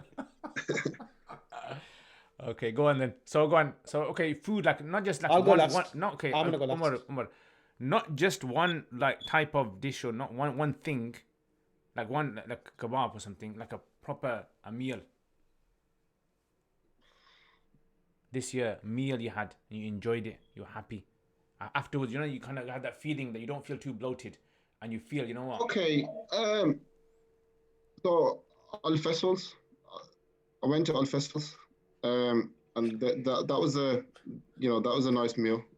Granted, it was brother, can you stop? If you have loyalties or royalties being paid because you're going to get more people going in and you get 5% of the bill, please can you not use those examples? This is not a sponsored podcast. Listen, I'm not. Listen, you go this year. I've only been to like a handful of places this year, so. You sure it's not the Asian Business of Chamber of Commerce Award ceremony where we had a halal meat and haram meat and we didn't know which one was which? Oh my days. Yeah, probably. Yeah. What happened? Explain that. I don't understand. What happened? I don't know. Moving on. Networking. It's all under networking. That was a blast down memory lane, for the greater good. And listen, I'm a board member here, so I can't be tarnishing or allowed to hear anything bad or negative about that. Okay, it was fine. Everything was legit, above board. Move on. Okay, go on. So you're saying Faisal's, yeah? All right, go on. So, Nav, go for it. I think earlier in the year, bro, I can't remember the name of the place. I went to a restaurant in Camden. It was one of them kind of artisan like coffee places, yeah. But they served food as well. And I had what did I have? Believe it or not, I had tuna and a salad. And bro, it just tasted like next level. I can't even explain it. It just, I don't know, bro. I'm actually bigging tuna up this much, bro. They had a tuna salad, yeah. And they have their own special wedges, their own special sauce, everything, bro. It was the best thing I've tasted. Okay, you know the tuna, Altaf, you'll probably know this. You know the tuna that we get, the one that we normally eat? What type of, is there special, has a special name? It's not bluefin, is it? It's not bluefin. No, I don't think it's bluefin. I think it's the way it's caught is more important rather than the type John of tuna West. it is. I think it's the way it's caught because it's line caught or it's kind of net caught or whatever kind of It's called the way Green Giant. It's in water. It's in brine, brother. It's in brine. Yeah. Mufti Saab, yours, I'll go last. Okay, mine, I'll tell you. Mine is a place called Shiraz, yeah. It's an Iranian restaurant. Shiraz. On On the Hagley Hagley Road. Road. Hagley Road, yeah. That's very not nice, been to man. that. The meat Yeah. is very well cooked. Tasty as well. And it's not dry. Ooh. Omar, My, get ready. Yeah, that's our next mission. Go on, Shiraz is Altaf. nice. Jenkins. Yeah. Think mine. So mine is probably Grounded Coffee in East London. I like that place. Okay, Grounded tell us- Coffee tell is us- just I'll vouch for you there, bro. I'll vouch for you there. they do Just a, you two come they- out with some like fancy stuff in it. Now, grounded Oh, but- coffee, Whitechapel, bro. It's not that fancy, bro. It's not fancy, bro. Man, I came out with the normal one. I was gonna go Half fancy of- and say in on Half a In on the lake, Bangladesh in eats the- there, brother. in Half on the of- lake in Lake District. I was gonna say, which was kind of like proper bougie food, but then I just thought, you know, what, I'll keep it real in it. Let's keep it within £10 in it, and can go for grounded coffee. I think grounded coffee, but to So, be honest, okay, Mufti Saab, the Meeta Kuka home's better than any of these places. Yeah, I find that as well. If I I went cook, to if I one of the cook couple of barbecue or these something, places. much better. What's this steakhouse in Manchester that everybody's talking about, I bro? don't- Do you know which one I'm on about? There's two that they talk about. It's either rump and ribs or Etsy Mehmet. If it's Etsy Mehmet, it's a waste of time. If it's rump and ribs, it's probably yeah, I've eaten there. It's, Do you know all that? no, bro, don't waste your money. Is Yeah. it a What's rip-off that of place? Ultra? What's that place you put up? You were saying. Remember last time you said about that guy, that Michelin star guy, or he worked in a Michelin star restaurant. Oh, you're talking about Junaid's. no, the Great Chase in London or the Great Chase Woodlands in Blackburn. Is that like The Great Chase. okay? What would you Um, expect to pay if you went there for one per person? So I went to one that's similar, Mufti Saab, and you can end up paying about £50 a head, Okay, including drinks. all right. Worthwhile. 50, yeah. It's some of these places, if you're in the area, then it's worthwhile. And Great Chase, I haven't been to, the one I went to in London, I had a good experience there. Was nice. I think I paid about 40 quid. I went to Kona, which is my most favorite restaurant in the UK. Best halal restaurant in the UK. No alcohol is served there. The person's actually a chef, and he uses very good produce. And you can pay up to about 50, 60 quid a head there. But his most expensive steak, if you're feeling really rich, is a £300. Whoa, £300 steak. Yeah, £300, A5 Japanese Wagyu, Wow. marble score 10. You know, okay. Let me ask you a question, Altaf. Are they doing the Monday okay, to Wednesday thing? Sorry, Half price. forget Wednesday. You need You get it for- 5 COVID-19s for me to buy that. What you do, Nav, is you take 30 of your cousins with you to eat. They all order one drink each, right? And you might get that steak for 100 for slightly less. Yeah. Okay, There so you Altaf, go. let me ask you a question. Yeah. Yeah. Go on then, what's up? This is okay. I want you to put this idea of, you know, like we should be spending our money in more better places. Yeah, you know what question I'm going to ask now. So, would you be okay with buying a meal that was around about £100? How many Easy. people? Yeah, fine. You'd be okay with that? Yeah. Nav? I don't know, man. Do you With feel? me, do you feel that I've got other baggage that Altaf probably doesn't have. Like Altaf hasn't traveled as much as I have, so Altaf doesn't have the same guilt trips in his head, and he doesn't have to fight them same battles. I know it sounds a bit cheesy, bro, but for me, I have. When you buy 400, You frozen? then it does sound a bit cheesy, bro. I said when you buy 400 t-shirts a month, then it is a bit. Then it does sound a bit. I don't buy wrong then, £400 bro. t-shirts, bro. This is a £3 t-shirt from ASOS, brother. £3, brother. £3. Allah. And what is it? Pig. It's just got a flower on there. Oh. I thought it was like Pepper the Pig. What's it? What's that? Pepper Pig. At one point, I've spent more than that on food, bro. But now I wouldn't do it anymore. That's the answer. Also, you're saying £100, but just on yourself? Like one person. That's how much it would come up to. No way, no chance. You know, I mean, I wouldn't feel comfortable. Like Yeah. I would. It's not that I would. It's not that I would think to myself, you know what, I can't afford it.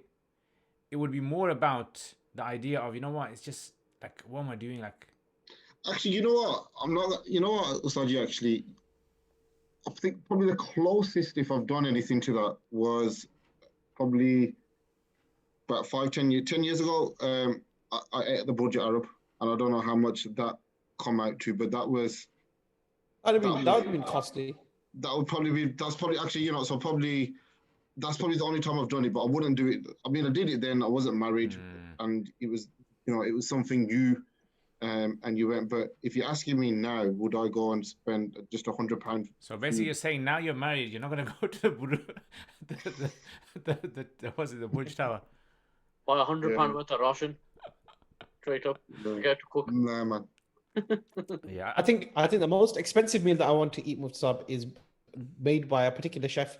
My favorite chef, Heston Blumenthal. Restaurant, fat duck or something. The fat duck. It's about £250 for one sitting. That's the dream. My 40th birthday, if I get there, inshallah, I'm gonna force my wife to take me there. That's 250 quid a head. But I'd only go to that place because he's like a very good chef and he makes things that you don't normally experience. That's the only reason. Not because it's like bougie food or really expensive stuff like that. It's just a different experience. Like he'll make lollipops. Lollipops will be your starters. Yeah, he'll make a dessert. Yeah, that's actually a main. Well, something that looks like a dessert, but it's your main. But then your main is something else. It's just some weird like experiments in it, bro. No, I've seen that in some weddings. I went to this Gujarati wedding. Yeah, I went to the Gujarati wedding, and guess what happened? As soon as I sat down on the table, yeah. They bought the sweet out. And I said, brother, no, I've just come. I said, I've just come. I was trying to explain to the guy in English. I was saying, mate, Abhi aaya hu, Abhi. And they goes, aayenge, khana aayega. And then the guy, you know why they give you the sweet dish first, Mustafa? This is how we do it. And he's like, it was strange because he threw the sweet dish onto like the table. Like it wasn't in a plate. It was like this plastic kind of like, covering, like a cling film. And it was on there, and I was thinking maybe this is like trying to be humble, trying to be close to the life of the Sahaba, yeah. So, you know what I'm saying? You know why they give you the sweet first? Why, go on? Create sensitivity, makes a hypersensitive palate, so it means you're gonna eat less biryani. Yeah, no, I haven't seen that in every Gujarati weddings. I mean, some Gujarati weddings, the desserts, like a whole massive, like 2 or 3 tables full of all these little small little miniature cups. With all these different color kind of like, custards and creams and all these kind of things in there. It's lovely. But this one was like strange. Yeah. And I knew that the guy's wedding, he could afford it. I mean, I know he's quite okay. But then I was thinking maybe he's doing it because he feels like Islamically, this is how it should be done. He should set an example for everyone else. That, you know what? Like, this is how I do it.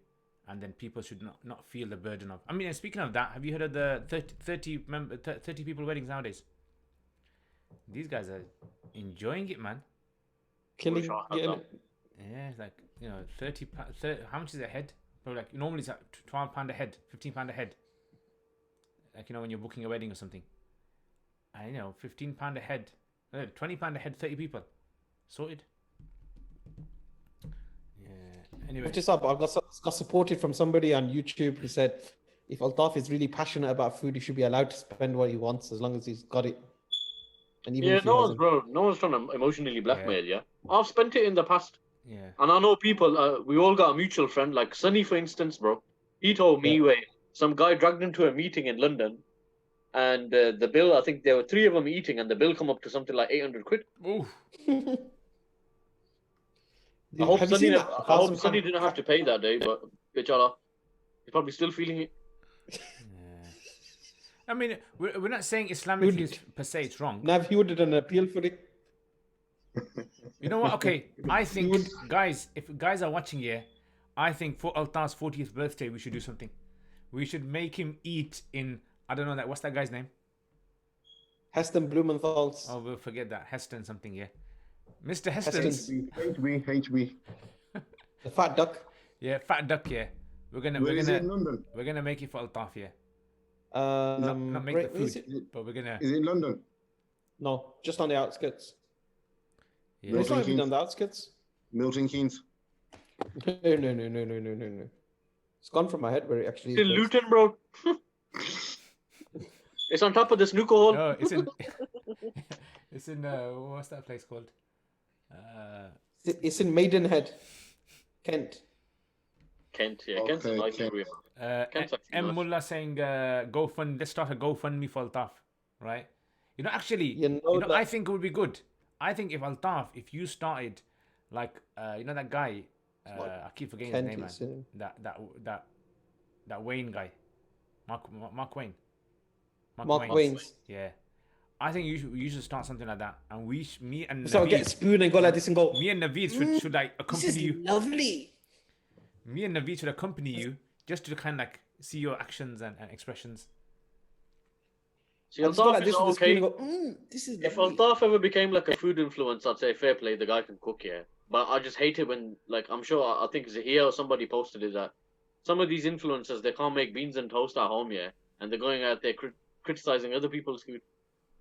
Ajib. Yeah, them kind of people, I get it, right? If you're not going to spend the time in the kitchen and you can't cook, or you're not going to learn how to cook, and you're going to then go and criticize people that have been doing it for decades and years, then it's bad.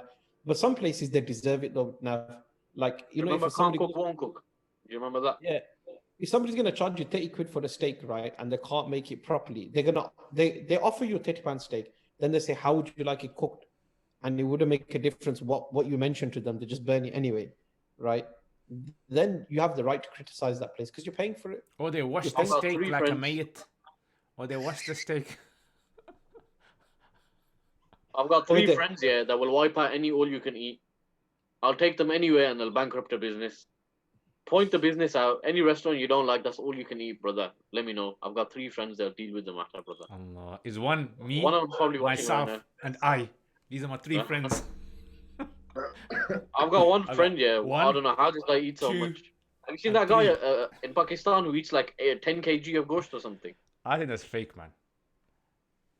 Right in one sitting, every time. Yeah, man. The geezer's like he doesn't eat for like God knows how long. He goes to weddings and he just doesn't stop eating. I don't know if it's dramatized, like Mufti saying. It is a bit hard to believe. To be fair. Yeah. He's 10 kilos. I think it's more than 10 kilos to be fair. In one sitting. That's just bad, that is. Yeah. He's gonna have gout in his nose. Forget his toes. Exactly, bro. Exactly. Anyway, guys, should we wrap it up there? Yeah, we started with HR. We ended up on expensive restaurants. I don't know how we made that jump, but Khana Khazana, bro. That's it, bro. It starts with a H and ends with the R, bro. That's how it works. So, okay, so finishing off on that, Jazakallah khair, guys, for watching this. Zubair saying, which is the best road for eating out in Birmingham? Everywhere, your own brother. road, brother. Your own road. Everywhere. Go Ladypool Road. Ladypool Road, Zubair. Go to Ladypool Road.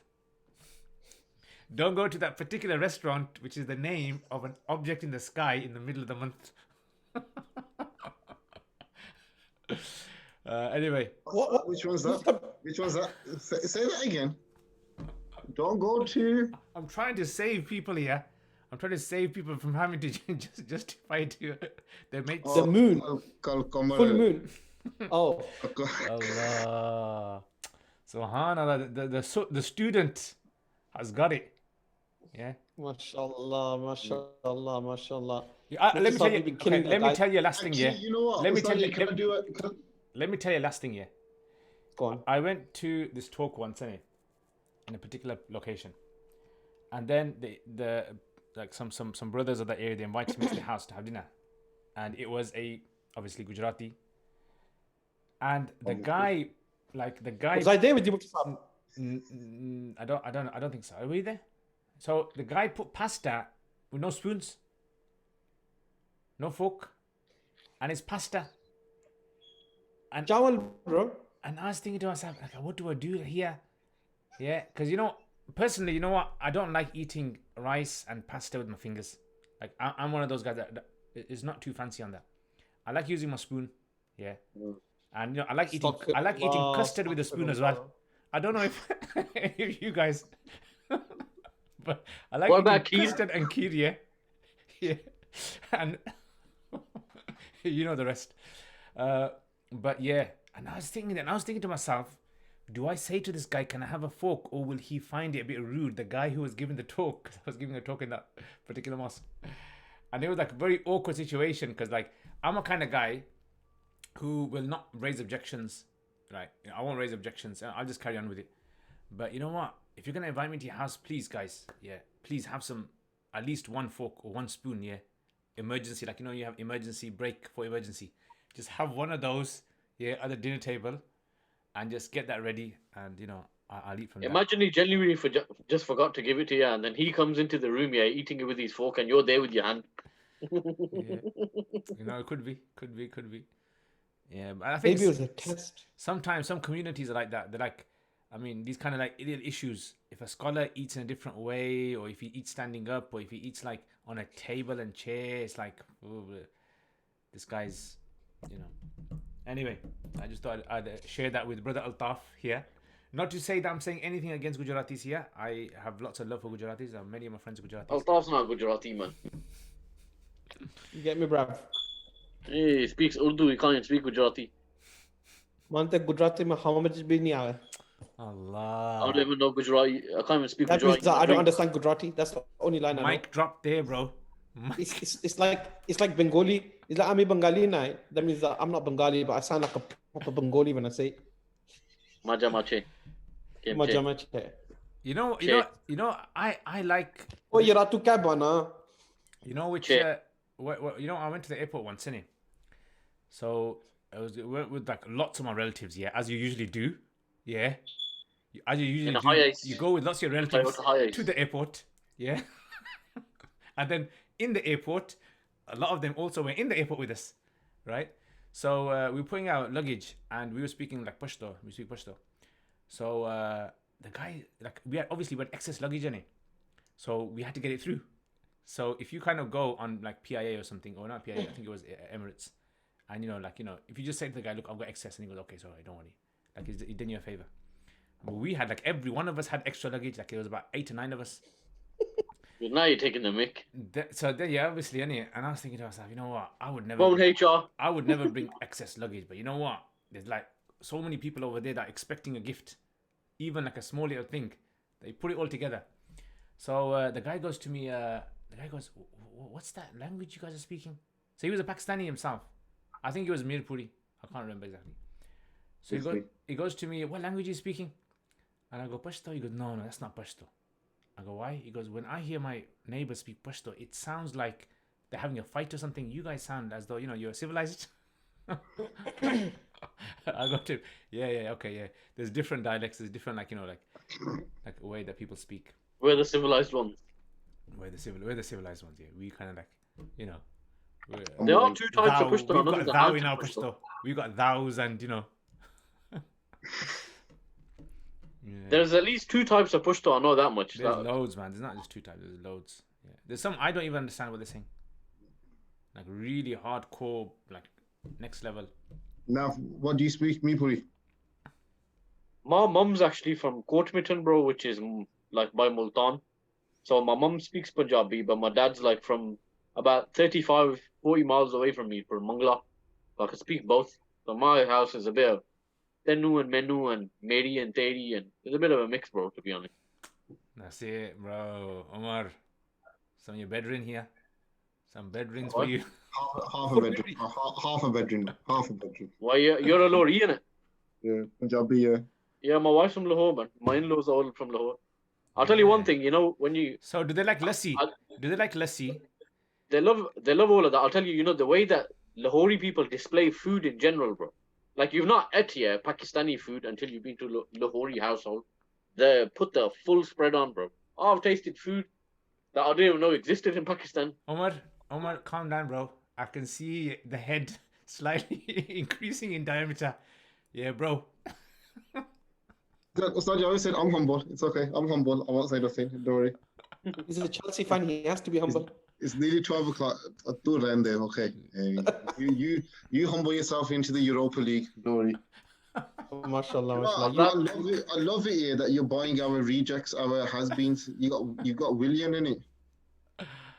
Nav, what's this? What's this? Trigger! I tell you something, Omar, and I always say this, Liverpool, have got players, mashallah, Muslim players, yeah. Looks like it's time to go now. Yeah, we are going to go, but I need to finish off on this one. That clean the mosque toilets now, brother. Yeah, And yeah. you know what I'm saying? And go around paying for the petrol of everyone that's at the station, yeah. Yeah. You know what I'm saying? Mm. And And then conveniently, there was someone there to obviously take a photograph of it and conveniently put it on social media, and then conveniently this is the era say that we're living in, my brother. This is the era. how humble this brother is, in it conveniently. Yeah. And then everyone just falls for it. You know, like when you're in your Bentley and you pull up, you know what I'm saying, you're gonna have people who are gonna take a picture. Musab, according to Liverpool fans, even I'm humble. Look, my phone's cracked. Oh no! It's in a money clip. Yeah. That was a bit cheesy. He's Okay. He's so humble. His phone's cracked. I'm so humble. Look, man, it's cracked. Mashallah. The crack on it, man. I'm so humble. Mine as well. We're just so humble. Do you know what I mean? Look at that, man. Look at mine. I'm winning, bro. I got 3. That's it, man. Mane's got nothing on us. And look at my one, my brother. Oh yeah. What is he watching on YouTube? No, it's I know that's a bit, Four guys, bro. Bit dodgy there. Right, guys. I think we should call it a night now. Anyway, Jazakallah khair, Omar, for coming on today. Really appreciate it. Jazakallah for inviting me on, Saji. Yeah. So, is there any kind of way that if people want to contact you or they want to like set up HR, is there kind of advice that you can give them, or are you taking on clients?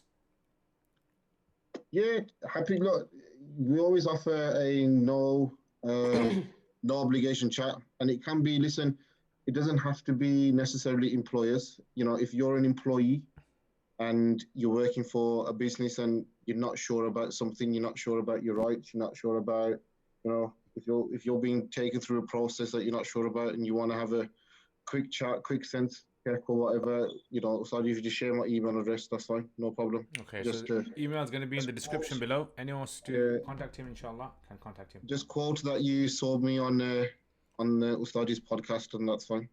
Yeah, inshallah. Right, guys, anything else you want to say? Anyone else? All right, take care, guys. Alfie, hurry up and make sure you're up and early, bright morning tomorrow morning, yeah? I'll be ready, bro. I guess. I'll be wearing